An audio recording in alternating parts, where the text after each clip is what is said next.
So, ayun guys, kumusta kayo dyan? Ayan, isashare ko lang po sa inyo. Pagdating po sa kitchen cabinets o mga woodworks, si Ray po ang in charge dyan.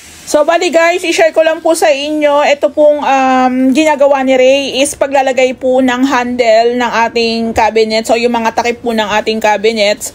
So, ito guys is continuous handle. Sa Wilcon po namin siya nabili. I think nasa mga 6 feet o 8 feet po ata ang pinakahaba niya. Not sure lang. Ang pricing nakalimutan ko kung magkano. Syempre mahal yan kasi sa Wilcon. Ayan.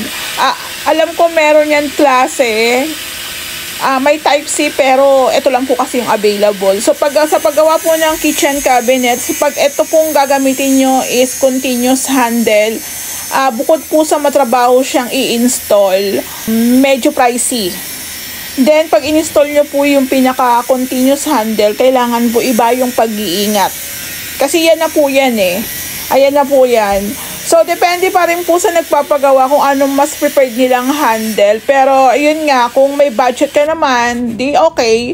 Tapos, ito guys, kailangan mong hiwaan yung ating plywood. Santa Clara po ito. So, ito po, kinat po yan. Ayan po ang itsura niya pag kinat siya. Tapos, gamit lang po ang ating no more nails. Lalagyan lang po natin siya dyan sa pagitan. So guys, ito baka po may makakita sa paraan namin kung paano kami mag-install ng continuous handle. Baka po iba sa inyo, iba rin sa amin. Baka sabihin nyo mali sa amin. So hindi naman po porket iba sa amin is mali na. So ganyan lang po siya. Ilalagay po natin yung continuous. Ayan, ilalapat po natin siya ng maigi. Ayan guys, ganyan lang po siya.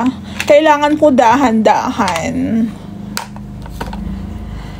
Then, ito po, kailangan natin i-make sure kung pantay, pinaka-edge niya. Ayan. Tapos, ito po is lalagyan po natin ng masking tape. Ayan po. Para yung, dikit na dikit din po talaga. Siya po yung mag-hold para hindi po gumalaw yung ating continuous handle. Ayan, okay na siya. So, ganyan po ang kanyang peg. So, ito guys, napahira na po yan ng primer. So, ito is mamasilyahan pa. Ayan, itabi po muna natin dito. So, medyo marami-raming pinto ng cabinets po ang gagawin ni Ray. Ayan siya, oh.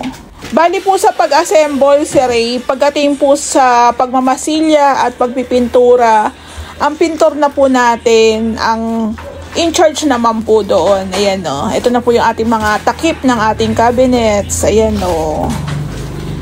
Abangan nyo kasi yun na lang po ang kulang doon sa ating kitchen cabinets.